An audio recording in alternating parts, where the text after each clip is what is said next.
नमस्कार, मैं हूं पंकज सिंह जाडेजा। हमारा उद्देश्य है राष्ट्र से स्नेह, राष्ट्र का सम्मान। अब देखते हैं आज के दिन भर की टॉप हेडलाइन।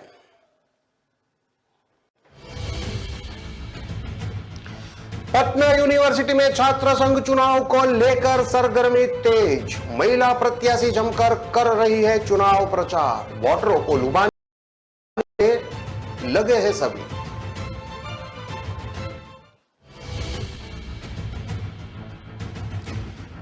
बिहार में पिछले 5 दिनों से दोपहर का तापमान स्थिर, जबकि रात के तापमान में लगातार गिरावट दर्ज की जा रही है।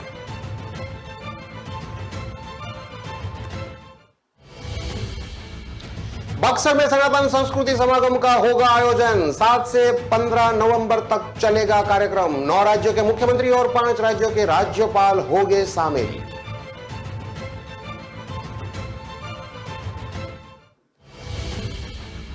क्या दोस्ती का फर्ज अदा करेंगे लालू प्रसाद? बेटे के मंत्री पद से इस्तीफे के बाद ऑफिस नहीं जाएंगे जगदानंद।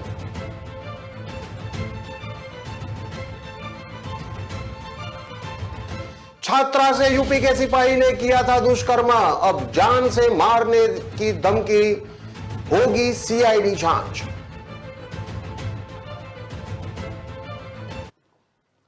अब देखते हैं खबरें विस्तार से। पटना यूनिवर्सिटी में छात्र संघ चुनाव को लेकर सरगर्मी तेज हो गई है। चुनाव में अब महज 15 दिन शेष बचे हैं। पटना यूनिवर्सिटी के कुल 10 कॉलेज के छात्र चुनाव में वोट डालेंगे। इस बार कुल 5 पदों के लिए चुनाव होगा। इसमें लगभग 24,000 मतदाता होंगे। सभी पार्टियां अपना अपना वोट बनाने में जुट गई है। छात्र नेता कॉलेजों में जाकर स्टूडेंट से मिल रहे हैं और उन्हें मतदान के लिए कन्विंस कर रहे हैं। साथ ही महिला कैंडिडेट्स भी बढ़ चढ़कर चुनाव में हिस्सा ले रही है। 2 साल बाद हो रहे चुनाव के बाद स्टूडेंट में उत्साह देखने को मिल रहा है। चुनाव शुरू होने के साथ ही सभी पार्टी अपने अपने वोटरों को लुभाने में लग गई है, जिसमें छात्र जनता दल यूनाइटेड भी प्रचार प्रसार में लग गई है।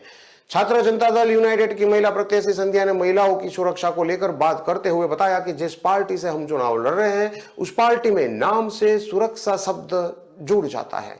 मुख्यमंत्री नीतीश कुमार की तारीफ करते हुए कहा कि पिछले 17 साल में बहुत बदलाव हुआ है। आज महिला अगर खुलकर बात कर रही है तो वह नीतीश कुमार की वजह से है।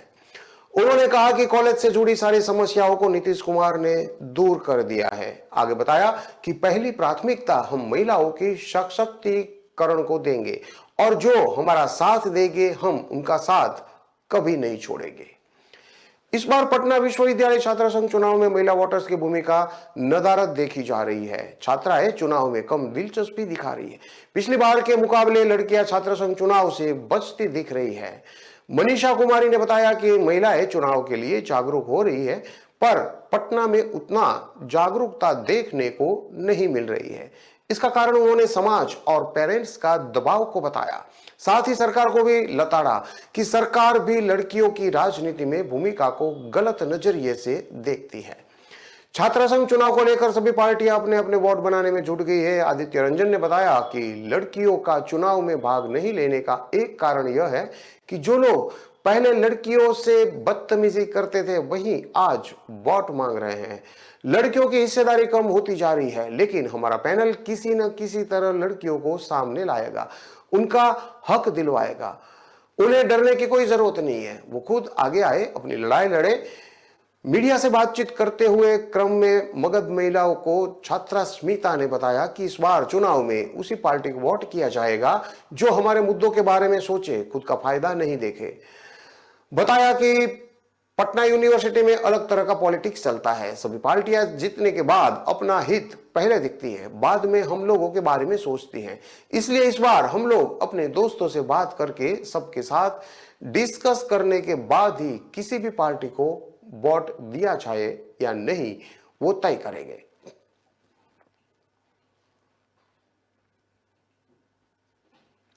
बिहार में पिछले 5 दिनों से दोपहर का तापमान स्थिर है, जबकि रात के तापमान में लगातार गिरावट दर्ज की जा रही है। इस वजह से बिहार के सभी जिलों में दिन का पारा 25 से 30 डिग्री सेल्सियस और रात का पारा 14 से 19 डिग्री सेल्सियस के बीच दर्ज किया जा रहा है। शुक्रवार को बांका सबसे ठंडा रहा, जहां पर अधिकतम तापमान 30.7 डिग्री और रात का तापमान 15.4 डिग्री दर्ज किया गया। इसके साथ ही 6 और 7 नवंबर को देश में दो पश्चिम विक्षोभ सक्रिय होगा। इससे जम्मू कश्मीर, हिमाचल प्रदेश और उत्तराखंड में बर्फबारी के आसार नजर आ रहे हैं। इससे बर्फीली ठंडी हवाएं दिल्ली, उत्तर प्रदेश होते हुए बिहार में प्रवेश करेगी। इसके प्रभाव से बिहार में 10 नवंबर के बाद रात के साथ ही दिन में भी तापमान में गिरावट होने के आसार है। बिहार में फिलहाल पश्चिमी और उत्तर पश्चिमी हवाओं का प्रभाव है और मौसम पूरी तरह से शुष्क है। इससे हवाएं पूरे बिहार में एक साथ प्रभावित कर रही है। 8 से 12 किलोमीटर प्रति घंटा की रफ्तार से चलने वाली हवाओं की वजह से धूप का प्रभाव भी निष्क्रिय है। पटना में पिछले 24 घंटे के दौरान तापमान बिल्कुल स्थिर है। वहीं इसी दौरान रात के तापमान में 3 डिग्री तक गिरावट दर्ज की गई। शुक्रवार के दिन दोपहर तक तापमान सामान्य रहा और उसके बाद तापमान में धीरे धीरे गिरावट दर्ज की गई है। पटना में शुक्रवार को अधिकतम तापमान 32 डिग्री और रात का तापमान 17.4 डिग्री दर्ज किया गया। इस दौरान 8 से 11 किलोमीटर प्रति घंटा की रफ्तार से पश्चिमी और उत्तर पश्चिमी हवाएं चल रही थी। इससे शाम होते होते मौसम सर्द हो गया।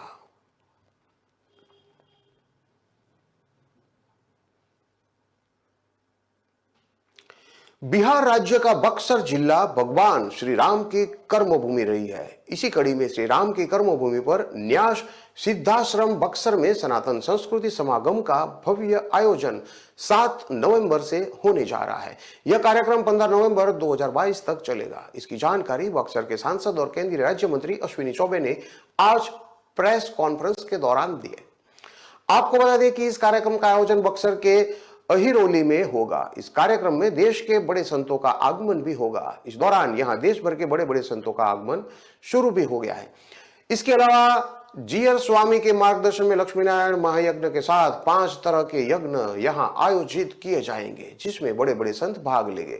लगभग 60 एकड़ में यहां एक तरीके का टेंट सिटी का निर्माण किया जाएगा, जिसके अलग अलग हिस्सों में यज्ञ से लेकर संत समागम के दौरान होने वाले पवित्र यज्ञ और तमाम चीजों को लेकर व्यवस्थाएं की जाएगी। यह पहला मौका होगा जब देश विदेश की नजर बक्सर में होने वाले इस आयोजन पर रहेगी। सम्मेलन में हर दिन सांस्कृतिक कार्यक्रम होगा, जिसमें 7 नवंबर को खोसारी लाल यादव, 8 को कैलाश खेर, 9 को अनुराधा पौडवाल, 10 को दिनेश लाल यादव निरहुआ, 11 को हंसराज रघुवंशी, 12 को मनोज तिवारी मृदुल और मैथिली ठाकुर, 13 को शारदा सिन्हा, 14 को पवन सिंह और देवी तथा 15 को रवि किशन कार्यक्रम प्रस्तुत करेंगे।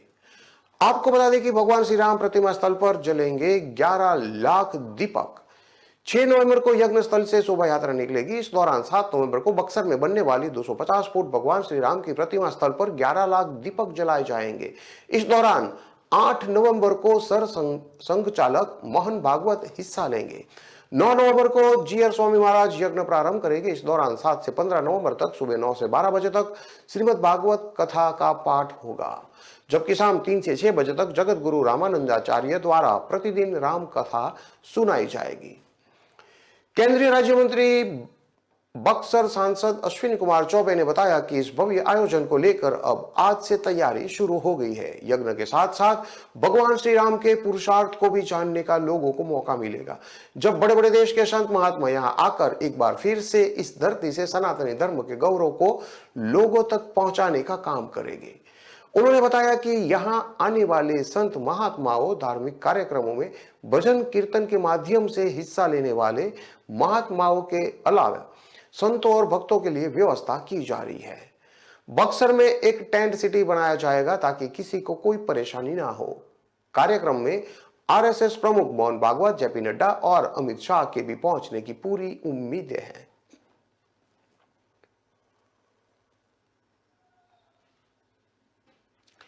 एक महीने से ज्यादा समय हो गया है और राष्ट्रीय जनता दल के प्रदेशाध्यक्ष और लालू यादव के करीबी जगदानंद सिंह दूर दूर ही दिख रहे हैं। 2 अक्टूबर को गांधी जयंती के बाद से वे पटना के बीरचंद पटेल स्थित राष्ट्रीय जनता दल कार्यालय में नहीं आए हैं। उनको लेकर चर्चाएं चरम सीमा पर है। दबी जुबान से आरजेडी के नेता कह रहे हैं कि वे काफी नाराज चल रहे हैं। हालांकि जगदानंद सिंह साफ साफ कुछ बोल नहीं रहे हैं। उन्होंने अपने गांव की राह पकड़ ली है। इधर लालू यादव और उनका परिवार भी खामोश है। जगदानंद ने 2 अक्टूबर को अपने बेटे सुधाकर सिंह के कृषि मंत्री पद से इस्तीफे की घोषणा की थी। उन्होंने सुधाकर के इस्तीफे को बलिदान बताया था। कहा था कि वे किसानों के हक में अपनी आवाज उठा रहे थे, लेकिन अंत में उन्होंने इस्तीफा देने का फैसला किया ताकि लड़ाई आगे नहीं बढ़े। हालांकि बाद में सुधाकर सिंह ने कहा कि लालू प्रसाद के कहने पर उन्होंने तेजस्वी यादव के पास अपना इस्तीफा भेजा था। जगदानंद सिंह के बारे में जानकारी है कि वे इन दिनों अपने गांव में हैं। उनका गांव साहू का है, जो कैमूर जिले के रामगढ़ में पड़ता है। जगदानंद सिंह की दिनचर्या काफी संयमित है और नियमित है। वे राष्ट्रीय जनता दल कार्यालय भी आते थे तो सप्ताह में 6 दिन एकदम समय से 11 बजे पहुंच जाते थे। पार्टी कार्यालय में भी उन्होंने कई तरह के कड़े नियम बनाए थे। कभी बीमार भी पड़ गए तो सीसीटीवी कैमरे से ऑफिस की निगरानी करते थे। अब भी गांव में उनकी दिनचर्या गांव के हिसाब से नियमित है। हर दिन नियमित एक्सरसाइज वे जरूर करते हैं। गांव में लोगों से मिलना, खेत किनारे की सड़कों पर टहलना और लोगों को मिलने जुलने का सिलसिला कायम है। जगदानंद सिंह काफी समय से नाराज चल रहे। ये खटास तब सामने आई जब लालू के बेटे तेज प्रताप यादव ने उन्हें हिटलर कह दिया। उस समय उन्होंने इस पर एक्शन लेते हुए छात्र राष्ट्रीय जनता दल के तत्कालीन प्रदेश अध्यक्ष आकाश कुमार को हटाकर गगन कुमार को इस पद पर बैठा दिया। जगदानंद सिंह राष्ट्रीय जनता दल में सिर्फ प्रदेश अध्यक्ष ही नहीं है, बल्कि वे लालू प्रसाद के परम मित्र भी हैं। उन्होंने कई कठिन मौके पर अपना मित्र धर्म भी निभाया है, लेकिन लालू प्रसाद के तौर तरीकों से उनकी नाराजगी रहती है। इन नाराजगियों का जिक्र वे अपने बहुत निकट के लोगों से तो करते रहते हैं, पर मीडिया के लोगों से इस पर कुछ नहीं कहते। जगदानंद सिंह राष्ट्रीय जनता दल कार्यालय लौटेंगे कि नहीं, यह अभी भी कहा नहीं जा सकता और कब लौटेंगे ये भी एक सवाल है जिसका जवाब सिर्फ और सिर्फ जगदानंद सिंह ही दे सकते हैं। उनका अपना असूल है और वे उसी अनुसार चलते हैं। हालांकि राजनीति में चीजें अप डाउन होती रहती है। इस बार जगदानंद सिंह लालू प्रसाद यादव का आग्रह मानते हैं कि नहीं, इसका इंतजार है। आपको बता दे कि जगदानंद सिंह राष्ट्रीय जनता दल की राष्ट्रीय कार्यकारिणी की बैठक में भी शामिल होने दिल्ली नहीं गए थे। राष्ट्रीय जनता दल के प्रदेश प्रवक्ता एजाज अहमद ने कहा है कि लालू प्रसाद अपने स्वास्थ्य को लेकर सिंगापुर आ और जा रहे हैं। राष्ट्रीय जनता दल के प्रदेश अध्यक्ष जगदानंद सिंह को किसी तरह की नाराजगी नहीं है। वह अपने गांव में और लोगों से मिलजुल रहे हैं। यह तेजस्वी यादव भी कह चुके हैं कि जगदानंद सिंह नाराज नहीं है। जगदानंद सिंह से फोन पर बात हुई नाराजगी के सवाल पर साफ साफ कुछ नहीं कहना चाहते। राष्ट्रीय जनता दल कार्यालय कब से आएंगे, इस सवाल के जवाब में उन्होंने कहा कि वह तो हमारा कार्यालय है, हम पत्रकारों को बताकर कब आते और जाते रहे हैं।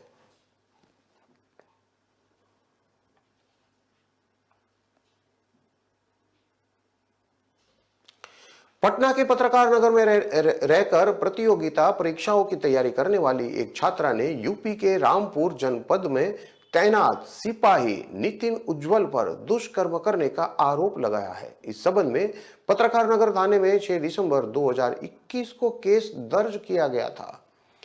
अब इस मामले की जांच सीआईडी करेगी। इसका आदेश हाईकोर्ट ने दे दिया है। छात्रा ने आरोप लगाया है कि नितिन ने उसके साथ प्यार का नाटक रचा, शादी का झांसा दिया और इसके बाद दुष्कर्म किया। छात्रा ने कोर्ट में कहा कि 1 साल से अधिक समय बीत जाने के बाद भी केस में कोई प्रगति नहीं हुई है।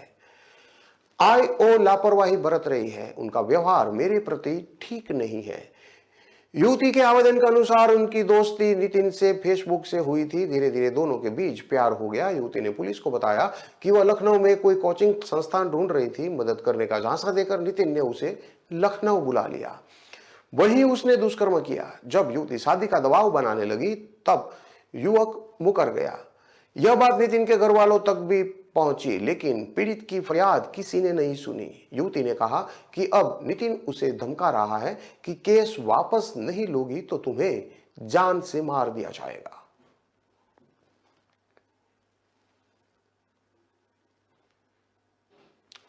पटना में डेंगू का प्रकोप अचानक बढ़ गया है। पटना में एक सप्ताह से 100 से कम मरीज मिल रहे थे। माना जाने लगा था कि ठंड की वजह से अब प्रकोप कम होने लगा है, लेकिन शुक्रवार को अचानक पुरानी स्थिति आ गई। शुक्रवार को 249 नए मरीज मिले, जिनमें 157 तो सिर्फ पटना के ही है।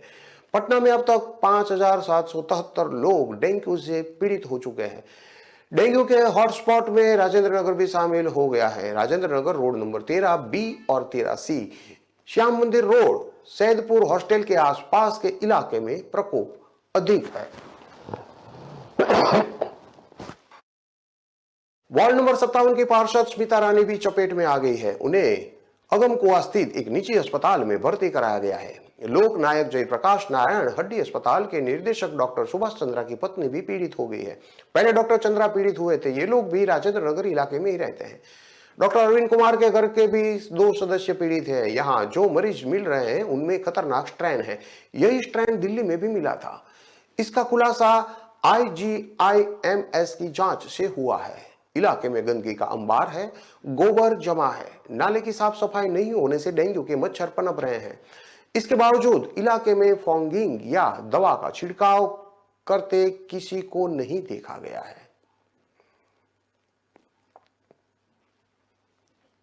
खबरों में लेते हैं अब एक छोटा सा विराम।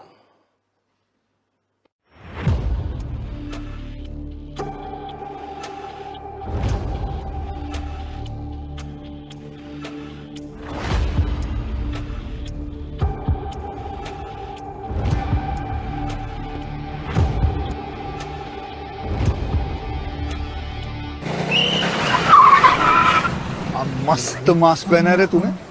Thank you sir. वो जान बचाने के लिए पहनना पड़ता है ना सर। रेडीमेड है या टेलर मेड है? ऑनलाइन ऑर्डर किया है सर। एक और है क्या? है ना सर। देना। बहुत मस्त लगे आपको। ये ना सर। सर ना भाई, जान बचाने के लिए बाइक चलाते वक्त सिर्फ खोपड़े पे मास्क पहनेगा तो खोपड़े को कौन बचाएगा? समझ गया सर। हेलमेट ऑनलाइन ऑर्डर कर, वरना हमेशा के लिए ऑफलाइन हो सकता है। Okay sir. हिले चल हम ये भी ऑनलाइन भर दे। हेलमेट पहने, ट्रैफिक नियमों का पालन करे, जिंदगी के सफर को सुरक्षित रखे। Amazon Great Indian Festival starting 23rd September. Ramesh के घर बड़ा वाला टीवी आया। पम्मी जी ने लेटेस्ट फैशन सबको दिलाया। चंचल ने भी नया फोन बढ़िया डील में पाया। अरे बोलो बोलो पूरे मोहल्ले को जानना है। Amazon से लिया, Amazon से लिया, Amazon, Amazon, Amazon। आ रहा है Amazon Great Indian Festival। बड़े ब्रांड्स पर बड़ी डील्स, नो कॉस्ट EMI और बैंक डिस्काउंट 23 सितंबर से लिया।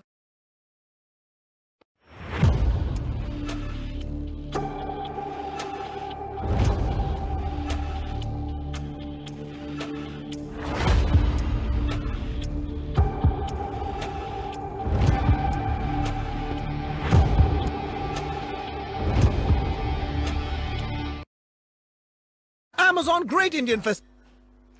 विराम के बाद एक बार फिर से आपका स्वागत है। अब देखते हैं आगे की और खबरें। भाई दूज के दिन जयपुर के निर्माण नगर स्थित ब्राइट फ्यूचर स्कूल के पास एक मकान नंबर D68 में 40 लाख की चोरी होती है। पुलिस दावा करती रही कि आरोपी का जल्द पकड़ लिया जाएगा, लेकिन घर की बेटी गरिमा जानती थी कि बिना फोटो और पुलिस कैसे आरोपी को पकड़ लेगी। इधर पुलिस को भी शुरुआत में कोई क्लू नहीं मिला तो खुद गरिमा निकल पड़ी आरोपी की तलाश में। उसने 4 किलोमीटर एरिया में फुटेज खंगालकर पुलिस को सौंप भी दिया और यह भी बता दिया कि आरोपी नौकर की लास्ट लोकेशन कहां मिली थी। अब जान लीजिए कि एक बेटी ने 4 दिनों तक आरोपी नौकर को ट्रेस किया।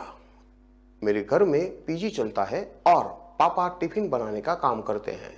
धनतेरस के दिन विष्णु नाम का व्यक्ति आया और काम मांगा था। हमने उसे काम के लिए रख लिया। धनतेरस से लेकर गोवर्धन पूजा तक उसने परिवार के साथ हर त्योहार मनाया। इस दौरान लगा नहीं कि उसकी नीयत कुछ और ही है। भाई दूज के दिन दोपहर 12 बजे हम जगतपुर निवासी अपनी बुआ मंजू शर्मा के यहाँ पूरे परिवार के साथ गए थे। शाम करीब 5 बजे लौटे तो ताले टूटे मिले। विष्णु को आवाज दी, उसे ढूंढा, लेकिन वह नजर नहीं आया। समझ आ गया था कि विष्णु 40 लाख के जवेरात और 1.5 लाख रुपये लेकर फरार हो चुका है। चोरी की जानकारी मिलते ही पुलिस मौके पर पहुंच गई थी। घर से 2 किलोमीटर दूर ही श्यामनगर थाना है। फुटेज खंगाले, लेकिन पुलिस को कुछ हाथ नहीं लगा। लड़की बताती है कि मैं समझ गई थी कि सीसीटीवी की मदद से ही नौकर को ट्रेस किया जा सकता है। इधर घर में इतनी बड़ी वारदात के बाद से मम्मी पापा दोनों टेंशन में आ गए थे। मैं उसी दिन शाम घर से निकली और उसे ढूंढने की कोशिश की। जिस रास्ते से निकली वहां देखती जा रही थी कि सीसीटीवी कहां लगे हैं। मैं उस एरिया के नाम को अपने मोबाइल में सेव करती जा रही थी। मैं जानती थी कि नौकर पैदल ही निकला होगा। अगले दिन दोबारा सुबह घर से निकली, श्यामनगर जनपद के आसपास पूरे एरिया को खंगाला। यहाँ दुकान और रेस्टोरेंट में लगे सीसीटीवी खंगाले तो विष्णु का क्लू मिला। इन्हीं सीसीटीवी कैमरों की मदद से उसके लोकेशन की जानकारी मिलती गई कि वह आगे किस तरफ गया है। 4 दिनों तक करीब 4 किलोमीटर का एरिया कवर किया और 20 से ज्यादा सीसीटीवी फुटेज खंगाले। इस सभी को मोबाइल से मैं सेव कर रखा था। इस 20 में से 9 में विष्णु और उसकी लोकेशन के बारे में पता चला। गरिमा ने आगे बताया कि जब वह घर से सीसीटीवी फुटेज खंगालने के लिए निकली तो थोड़ी बहुत परेशानी हुई। एक बार के लिए तो दुकान और रेस्टोरेंट वाले फुटेज दिखाने से मना कर देते थे, लेकिन जब उसने दुकानदारों और लोगों को बताया कि उनके घर चोरी की वारदात हो चुकी है तो सभी ने मदद की। गरिमा ने बताया कि 30 तारीख तक वह आरोपी नौकर को ट्रेस करते रही। 30 की शाम लास्ट फुटेज सुशीलपुरा नाके के पास देखा था। इसके बाद वह गायब हो गया, लेकिन हमारे पास उसके फुटेज और लास्ट लोकेशन आ गए थे। जुगल ने बताया कि दीपावली के दिन सभी महिलाओं ने जेवर पहने थे। इसी दौरान विष्णु ने महिलाओं के पास जेवर देखे, जिससे उसकी नीयत खराब हो गई थी। आरोपी ने दोपहर को करीब 1:15 बजे घर में प्रवेश किया और नौकरानी तुलसी से कहा कि वह चली जाए, मैं घर का ध्यान रख लूंगा। इस पर तुलसी घर छोड़कर चली गई। पीछे से आरोपी विष्णु ने बड़े आराम से मुख्य गेट का ताला तोड़ा और चोरी की वारदात को अंजाम दिया। पीड़ित जुगल किशोर ने बताया कि वारदात के 3 दिन पहले ही नौकर को रखा था। हमने पहले उसे मना कर दिया, लेकिन वह जबरन आने लगा तो हमने उसे काम पर रख लिया। त्योहार होने के कारण पुलिस वेरिफिकेशन का ध्यान नहीं रहा।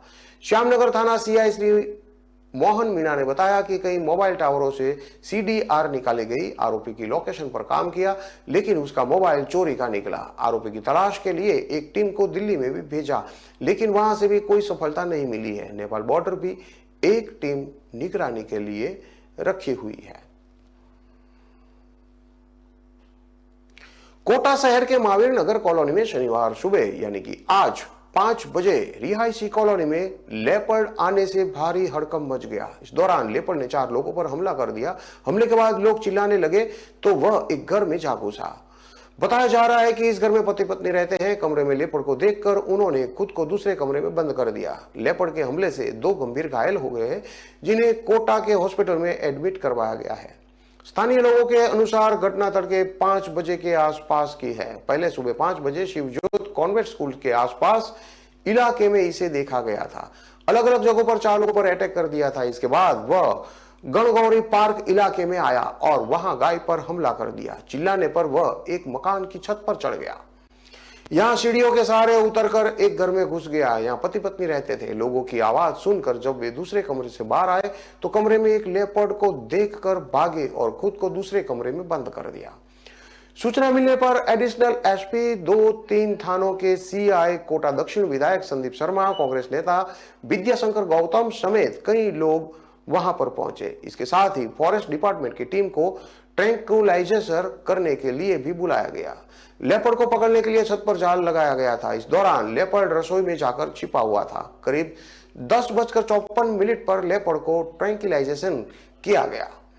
बीजेपी मंडल महामंत्री देवेंद्र तिवारी ने बताया कि सुबह को 5 बजे मैं शाखा में जाने के लिए उठा था। उसी समय गोपाल महावीर का फोन आया। उन्होंने गणगौरी पार्क इलाके में लेपर्ड की जानकारी दी। उन्होंने कंट्रोल रूम को सूचना दी और बताया कि लेपर्ड गोपाल महावर की छत पर कूदकर भाग गया है।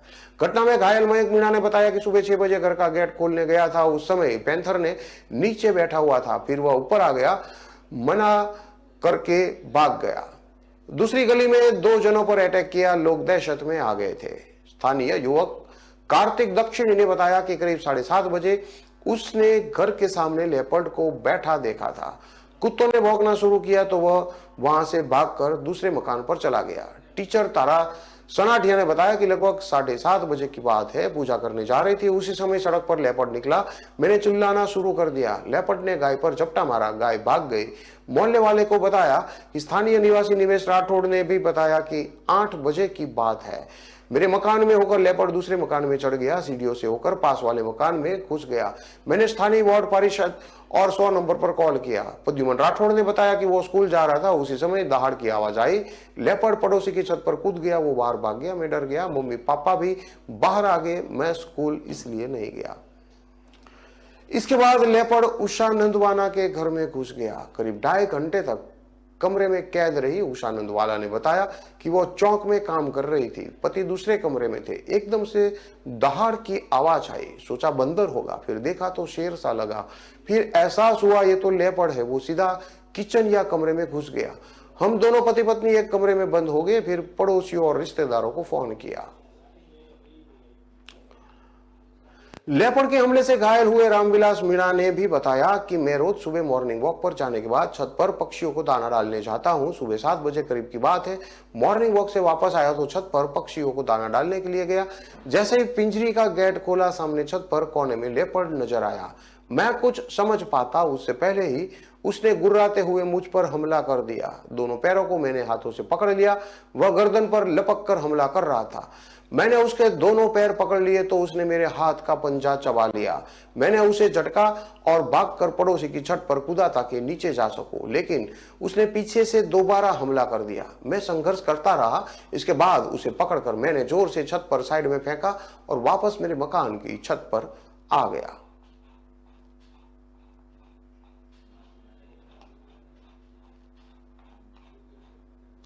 बाड़मेर अंतरराष्ट्रीय सीमा से बाड़मेर आ रहे बीएसएफ की गाड़ी को सामने से आ रहे एक ट्रेलर ने टक्कर मार दी। चौटन आगोर सरहद के पास हुए इस भीषण हादसे में 2 जवानों की मौत हो गई, जबकि 5 अन्य घायल हो गए। ये जवान बीएसएफ की 83वीं बटालियन के थे। पुलिस ने बताया कि घायल जवानों को निजी वाहनों की मदद से चौटन अस्पताल पहुंचाया गया, जहां से प्राथमिक उपचार के बाद उन्हें बाड़मेर जिला अस्पताल के लिए रेफर कर दिया गया। शहीद हुए जवानों में एक की शादी अभी साल भर पहले ही हुई थी। उसकी पत्नी 8 महीने की गर्भवती बताई जा रही है। पुलिस के अनुसार शुक्रवार रात 10 बजे 83 बटालियन के 7 जवान चौटन से बाड़मेर सेक्टर मुख्यालय पर आ रहे थे। इसी दौरान चौटन से कुछ किलोमीटर निकले ही थे कि सामने से आ रहे ट्रेलर ने टक्कर मार दी। भिड़ंत इतनी जोरदार थी कि बीएसएफ की टाटा गाड़ी के परकच्चे उड़ गए। इस सड़क हादसे में जवान टुंडू जो कि 32 साल के थे, धीरज कुमार जो कि 35 साल के थे, उसने मौके पर ही दम तोड़ दिया। वहीं 5 जवान एन सिलवास, कुंदन के आर दुबे, प्रहलाद जे, कन्हैयालाल और बलविद्र सिंह गंभीर रूप से घायल हो गए। शहीद धीरज कुमार का घर का इकलौता बेटा था। उसकी 1 साल पहले ही शादी हुई थी। जानकारी के मुताबिक बिहार निवासी धीरज कुमार माता पिता का इकलौता बेटा है। साल अप्रैल 2021 में धीरज कुमार की शादी हुई थी। उनकी पत्नी प्रेग्नेंट है। इनके परिवार से एक व्यक्ति बिहार में विधायक भी है। फैमिली की स्थिति अच्छी बताई जा रही है। टुंडू झारखंड का रहने वाला है। दोनों जवान सब इंस्पेक्टर की तैयारी कर रहे थे। पुलिस के अनुसार शुक्रवार रात 10 बजे 83 बटालियन के 7 जवान चौटन से बाड़मेर सेक्टर मुख्यालय पर जा रहे थे। इसी दौरान यह हादसा हुआ। भिड़ंत इतनी जोरदार थी कि बीएसएफ की टाटा गाड़ी के परखच्चे उड़ गए थे।